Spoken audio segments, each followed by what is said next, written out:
El día de hoy vamos a revisar patología pulmonar y vamos a ver 4 tipos de patrones, ¿ya? La semana anterior vieron el patrón alveolar, hoy día vamos a ver patrón intersticial, atelectásico, pleural y vascular. 4 tipos de patrones y vamos a empezar con una revisión anatómica básica de lo que es el aparato respiratorio, cuáles son sus características anatómicas y topográficas, ¿ya? Todos sabemos que el aparato respiratorio, su función es el intercambio gaseoso y consta de como árbol principal, como tronco principal, bronquios principal, primero la tráquea, luego bronquios principales en el lado derecho e izquierdo, y luego vienen bronquios secundarios que van a ser los bronquios que van a corresponder para cada lóbulo superior, medio, inferior en el lado derecho y en el lado izquierdo los lóbulos, y a su vez se van dividiendo en cada lóbulo en segmentos y posteriormente en subsegmentos hasta que siguen dividiéndose en bronquios secundarios, bronquios terciarios, bronquiolos y bronquiolos terminales. Finalmente, después del bronquiolo terminal, vamos a tener el... ¿Dónde está la... Hola, vamos a tener...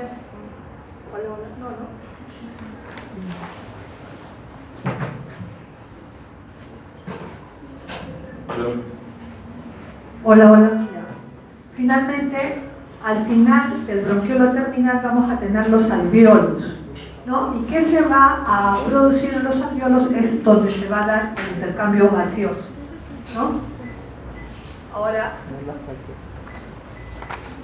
¿qué es el acino? El acino es la unidad estructural del pulmón distal al bronquiolo terminal, ¿no? Y el acino contiene los conductos alveolares y los alvéolos, ¿no?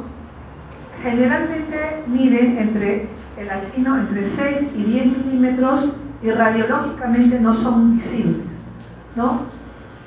El lobulillo pulmonar secundario es la unidad anatómica final independiente que está rodeada por tejido intersticial donde se da el intercambio gaseoso, ¿no?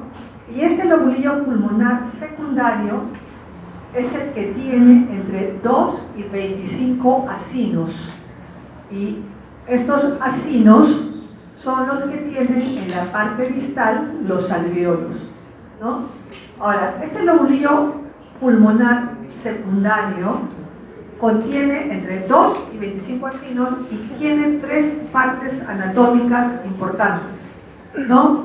La región central es la que está de verde en la diapositiva, que es la región axial o broncovascular, ¿no? ¿Qué cosa tiene en la parte central?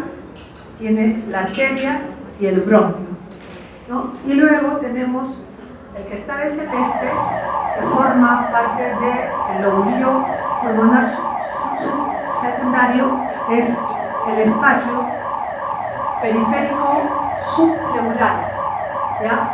Que tiene en sus paredes la vélula y tiene linfáticos. Y por último, la parte central o parenquimatosa, donde están los acinos, entre 2 y 25 acinos, que hemos repetido varias veces. Ahora, toda esta unidad anatómica del lobulillo pulmonar, en estos 3 espacios va a haber tejido conjuntivo, tejido que va a dar consistencia a la unidad anatómica. Cuando este tejido se compromete, se llena de secreciones o de células inflamatorias, es que se va a producir el patrón lineal o intersticial. Se va a ver de diferentes formas. Cuando estos diferentes espacios se comprometen, se congestionan, se inflaman, es que se va a perder la transparencia pulmonar del parénquima o la transparencia del pulmón y se empiezan a ver diferentes tipos de imágenes y que se corresponden con compromisos inflamatorios de este espacio, ¿ya? Y por otro lado, el intersticio pulmonar es el tejido que da consistencia a todo el aparato respiratorio, ¿no? Y vamos a tener primero el intersticio peribroncovascular. Todos son tejidos conjuntivos que rodean. ¿A quién? En la región central, ¿a quién rodearían? A nivel del ilio. ¿Quién entra a nivel del ilio? Arteria y bronquio, ¿no? Van de la mano y están rodeados por tejido peribroncovascular que rodea al bronquio y al vaso, ¿no? De ahí tenemos el intersticio. Posteriormente siguen el intersticio subpleural, el interlobulillar, que son espacios que van dividiendo el intersticio intralobulillar. Entre lobulillos hay también parénquima, hay tejido conjuntivo que le da consistencia, ¿no? Además tenemos los septos interlobulillares y el intersticio subpleural, donde también, que está por debajo de la pleura, dando consistencia a todo el aparato respiratorio, ¿no?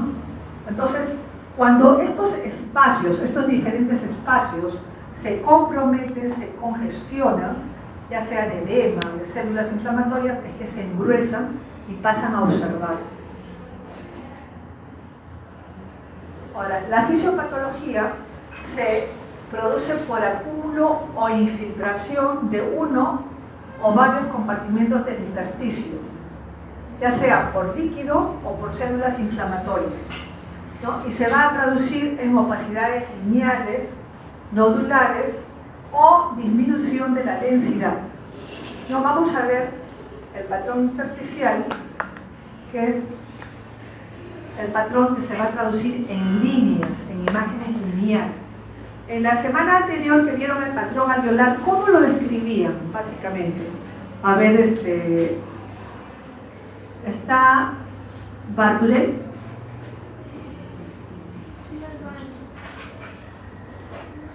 Arias. Arias. Hay dos áreas. Arias Rivas, los dos están, ¿no es cierto? Arias Rivas. Ya, a ver, dime. En la semana anterior, patrón alveolar, ¿por qué se caracterizaba?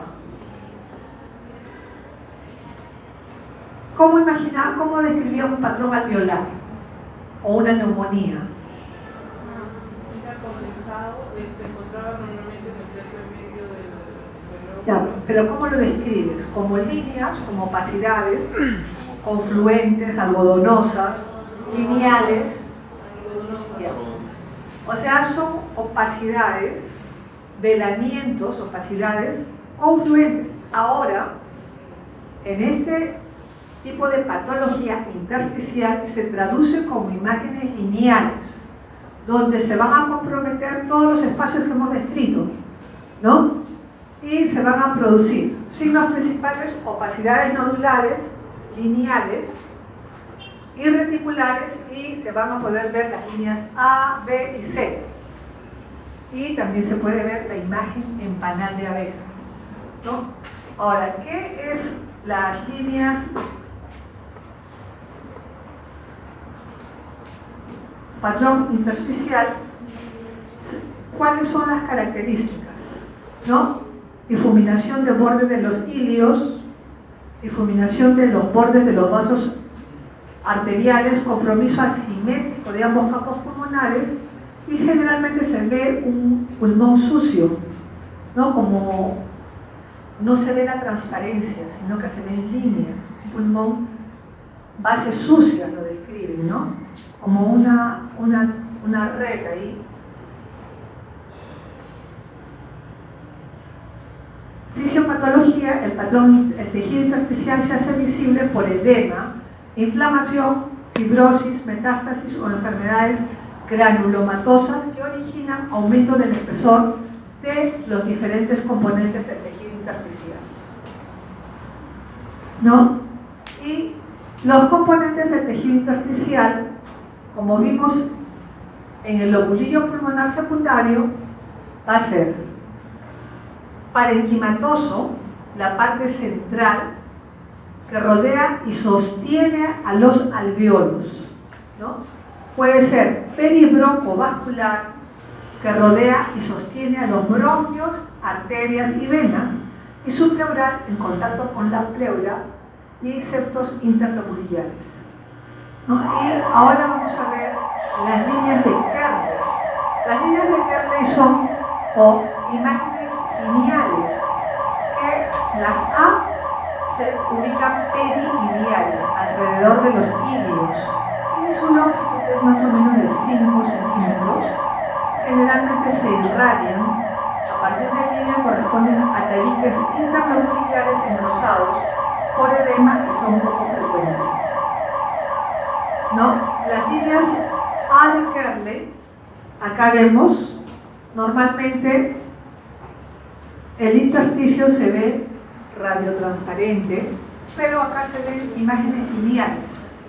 Imágenes lineales alrededor que salen de la región del ilio y traducen edema, o sea, indican que hay edema, que hay congestión al pulmón, y por eso se empieza a ver imágenes lineales, porque se está reteniendo líquido a nivel de los espacios interlobulillares, ¿no? Las líneas B son otro tipo de líneas que traducen el mismo concepto, edema igual, ¿no? Pero ya no están ubicadas periliares, sino están ubicadas en la región basal, ¿no? A nivel de los ángulos costofrénicos. Radiopacidad lineal horizontal, ubicada generalmente algo por encima de los senos costodiafragmáticos y corresponden al tejido intersticial subpleural. Corresponden a la pared del lobulillo pulmonar secundario engrosado, ¿no? Y generalmente nos traduce que hay congestión. Y ahí vemos esas líneas. Esa línea, acá tenemos el arco costal, el ángulo, y se ven imágenes lineales, ¿no? Normalmente se deben ver esas imágenes o no. No.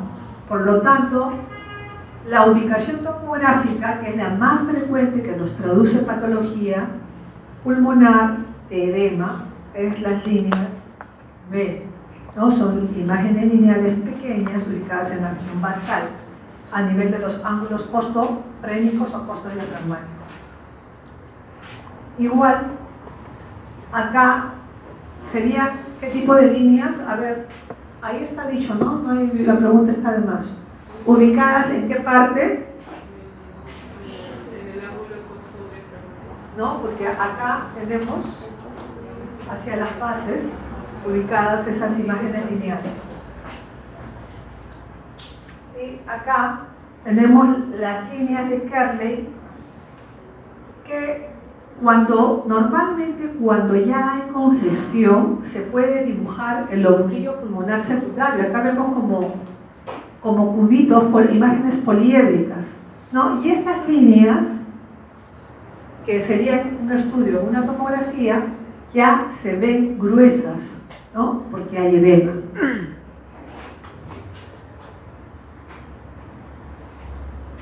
Las líneas C son otro tipo de líneas, menos, ya en la actualidad menos usadas, ubicadas en las regiones basales, ¿no?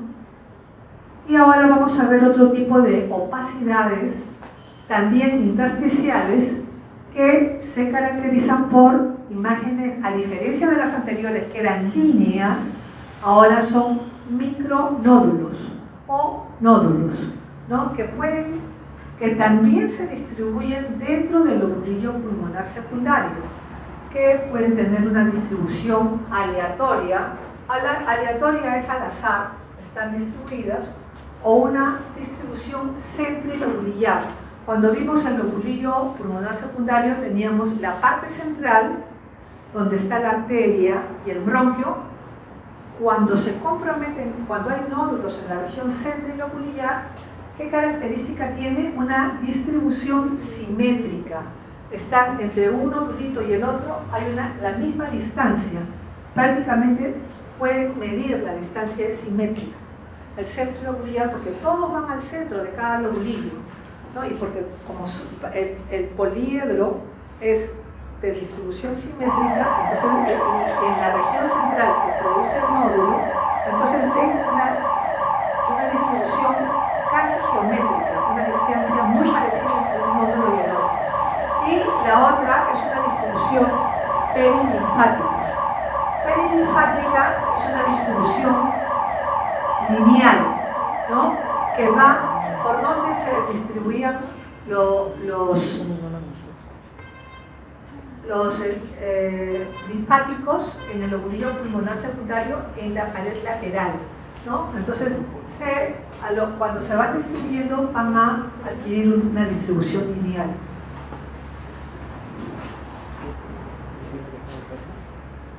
Ahora, ¿cuál es la característica del patrón nodular o miliar? Se caracteriza porque son nódulos muy pequeños, entre 2 y 5 milímetros, redondeados, de bordes bien nítidos, bien definidos, ¿no? A diferencia del patrón alveolar, que ustedes tienen bordes difuminados, a diferencia del patrón reticular que ven líneas, acá se ven bien redondeados, bien delimitados, de alta densidad, entre 2 y 5 milímetros, distribuidos ampliamente, o sea, comprometen todo el hemitórax o un segmento, pero no son regiones puntuales. Mayor tamaño y densidad que el nódulo del patrón alveolar y no confluyen ni se superponen. ¿En quiénes se observan estos patrones nodulares? En lo frecuente observamos en la TBC miliar, en la distribución hematógena de metástasis, problemas de metástasis pulmonar, neumoconiosis que somos un país minero y hay bastante patología pulmonar de neumoconiosis, y sarcoidosis es una enfermedad fibromatosa. Y ahí tenemos la imagen. La imagen que ustedes pueden ver, ¿cómo podrían describir esta imagen? A ver, después de todo lo que se ha dicho, Galindo. A ver, ¿cuál es la característica? ¿Es una radiografía normal? ¿Ves alguna alteración en esa radiografía? ¿Cómo la describirías?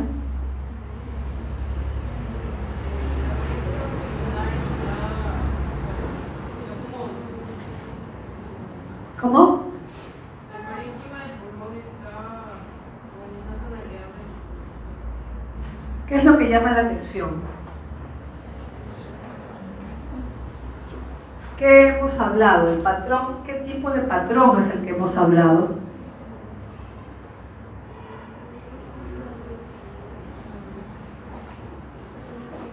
¿Ah? ¿De qué patrón hablamos? ¿Ah? Lo que he dicho ahorita. ¿Qué entendiste de lo que dije? ¿O no se entendió nada?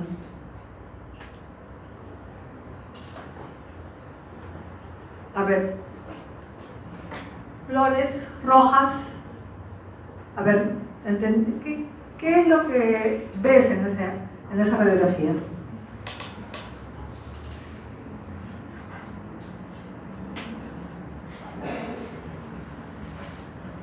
¿Cuál es la característica? ¿Es un pulmón normal? ¿Cómo lo describes? ¿O no se ve nada de ello? No puede ser.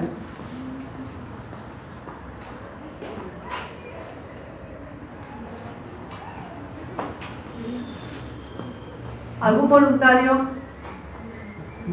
A ver. Hay pequeñas radiopacidades de membrana ¿De qué forma? ¿Lineal? ¿Nodular? ¿Cómo es? Nodulares, porque no son... Nodulares, son micronódulos, ¿no? Son imágenes redondeadas de densidad alta que no confluyen, no ven que se unen, ¿no? Son puntitos en todo el parénquima. ¿no? Y es un patrón miliar, característico de la TB miliar, de diseminación hematógena, ¿ya? Entonces, ese es el patrón miliar, lo que hemos descrito, ¿no? Y acá, en la neumoconiosis o siderosis, es un patrón parecido, que se caracteriza también por micronódulos de distribución difusa, pequeños, no confluentes. Es la enfermedad de los mineros, ¿no? Y en la tomografía, ¿qué vemos? En la tomografía vemos al interior también puntitos, micronódulos en la parte central de cada lobulillo pulmonar secundario, ¿no? Que están comprometiendo los puntitos, micronódulos centrilobulillares, o sea, ¿qué pasa? Hay la distancia entre cada lobulillo en la parte central son simétricos, están comprometiendo todo. En el corte se ven bolitas en la región central. Normalmente no se ve así, ¿no? Ahora, acá, ¿cuál es la diferencia con el anterior? Este es un parénquima normal, un área normal. Y acá, ¿cómo se ve? Se ven micronódulos, bolitas, pero además se ve un velamiento, una opacidad que compromete el lobulillo pulmonar, ¿no? Entonces hay una hiperdensidad en vidrio esmerilado. ¿Por qué? Porque hay una ocupación parcial del lobulillo, y por eso la transparencia, si yo comparo el lado sano, que acá pone área normal, acá se ve un gris, como un velamiento, como un vidrio empavonado, como velado, ¿no? Entonces, ¿por qué? Porque hay ya secreciones que están ocupando ese espacio, es una ocupación parcial del lobulillo con secreciones, y se ve esa disminución de la transparencia como un velamiento, ¿no? Entonces, esa es la hiperdensidad del vidrio esmerilado. Ahora, el patrón intersticial reticular grueso o empanal es otro tipo de compromiso intersticial, que se caracteriza por quistes, imágenes quísticas, donde se ha destruido toda la estructura pulmonar donde se da el intercambio gaseoso y se ha fibrosado, ¿no? Modalidad avanzada de patrón interreticular, donde se dan bandas radiopacas anulares y rodean un área radiolúcida. ¿Por qué rodean área radiolúcida? Porque adentro ya no hay vasos, ya no hay intercambio gaseoso, ya no hay intersticio, está destruido todo, ¿no?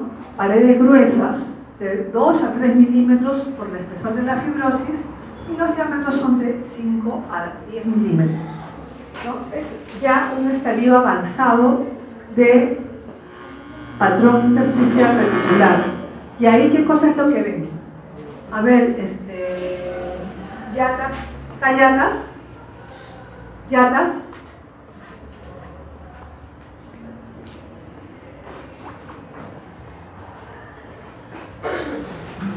honores. A ver, ¿qué ves ahí? ¿Qué es lo que se ve? Lo más llamativo. Imágenes. El patrón empanal, pero que la radiopacidad es como que un círculo y solamente es ese borde. Es una imagen quística, donde se han engrosado las paredes, y adentro, ¿qué ves? ¿Ves contenido adentro?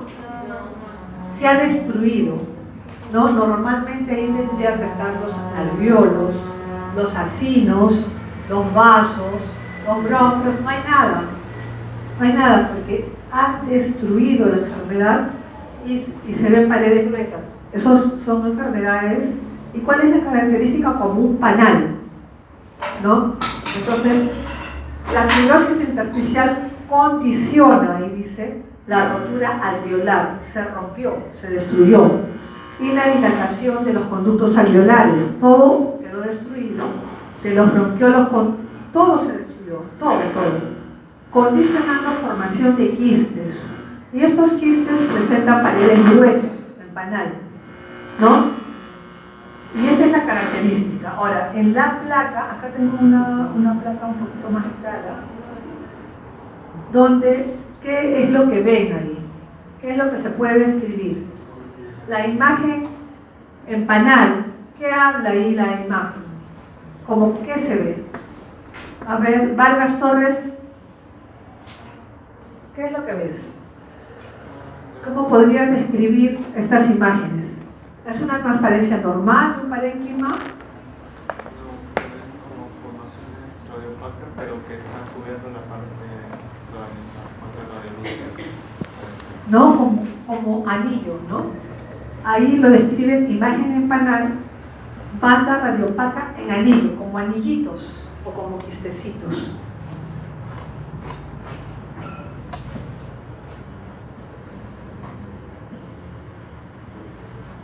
Y ahí, ¿qué cosa es lo que verías? Porque ahí tienes la placa y tienes la tomografía. La placa, y acá en la tomografía, ¿qué ves? Nuevamente se ven imágenes radiolúcidas de forma de quistes, ¿no? De paredes gruesas y ubicadas en mayor proporción en regiones periféricas, hacia las bases, ¿no? Y en la radiografía que veo, coquitos también, ¿no? Líneas como coquitos, que es una enfermedad avanzada en panal de abeja.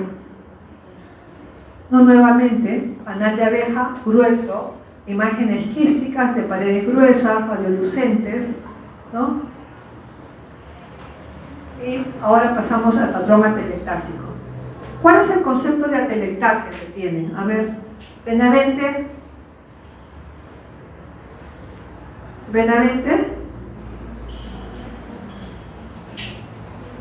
Gargate. ¿No? A ver, dime. ¿Cuál es el concepto que tienes de atelectasia?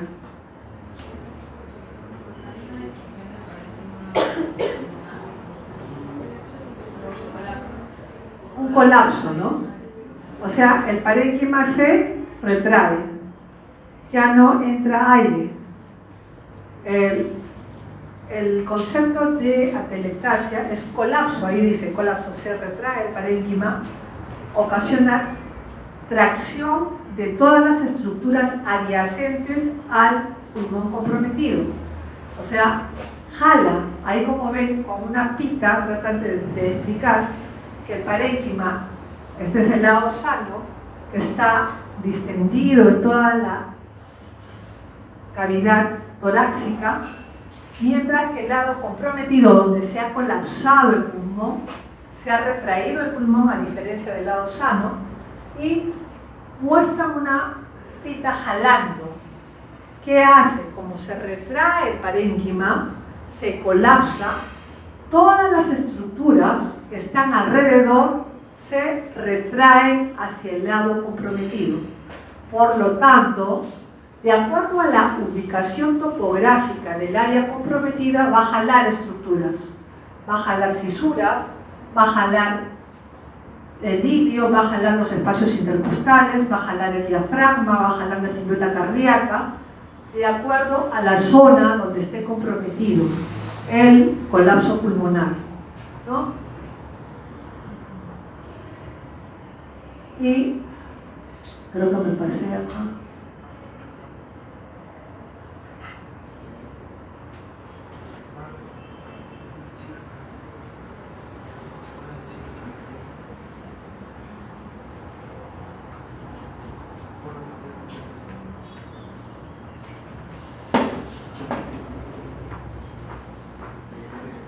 Acá ya estoy.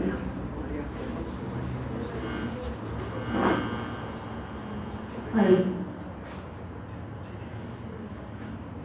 Bien. ¿Cuáles son los signos principales de atelectasia? radiopacidad homogénea, bordes bien definidos y disminución de volumen. Signo secundario, retrae formaciones cercanas hacia la lesión, que son mediastino, hemidiafragmas, espacios intercostales, todo lo que ya se ha dicho, y algo que no mencioné es hiperinsuflación del lado adyacente al lado enfermo, o sea, el tejido que está alrededor trata de compensar la pérdida de volumen y empieza a hiperinsuflar, ¿no? Y se da un signo de la silueta positivo con las formaciones que hace contacto. ¿Cuál es la fisiopatología? El alveolo pierde el aire y al perder el aire que contiene se colapsa. ¿Por qué pierde el aire? Generalmente porque hay una obstrucción o endobronquial, hay algo que crece dentro de la luz o algo que crece fuera de la luz, ¿no? Y ahí hablan de compresión intrínseca. ¿En qué casos hay compresión intrínseca? En lo que ustedes conocen. O es un tumor que crece en la luz o es un cuerpo extraño que entra. Cuerpo extraño que entra es en niños. Se toman, qué sé yo, una semilla, se la ponen por la nariz o por la boca o una bolita y tapa el bronco principal y se colapsa todo. En adultos, ¿qué es? Es un tumor, generalmente, un tumor en la luz que crece, en la luz del bronquio, ¿no? Y compresión extrínseca cuando crece una masa externamente, ¿no? Puede ser un derrame pleural que está en el espacio pleural y crece, o pueden ser masas o tumores, ¿no? Signos radiográficos del colapso pulmonar total del hemitórax izquierdo. A ver, ahí quién me puede describir. Torres Arango está. Torres Arango. Vargas. Vaya, dígame. Vázquez Mera. Ya, delegado. ¿Qué es lo que me puede describir de esa imagen? Ahí hay atelectasia pulmonar total y está dicho todo. A ver, explícame qué es lo que ves. Lo primero que se ve es la adecuación del pulmón afectado. ¿Cuál sería? ¿Izquierda o derecha? En el lado usted de la izquierda. Ya. Y bueno, como menciona lo que está escrito, ¿no? Primero se ve la tráquea retraída, que es bastante notoria. Tráquea retraída, hacia el lado Afectado. afectado. ¿Qué más ves? Mediastino retraído se ve. Al ver mediastino retraído, ¿qué ha retraído básicamente? ¿Qué hay en el mediastino? El corazón. El corazón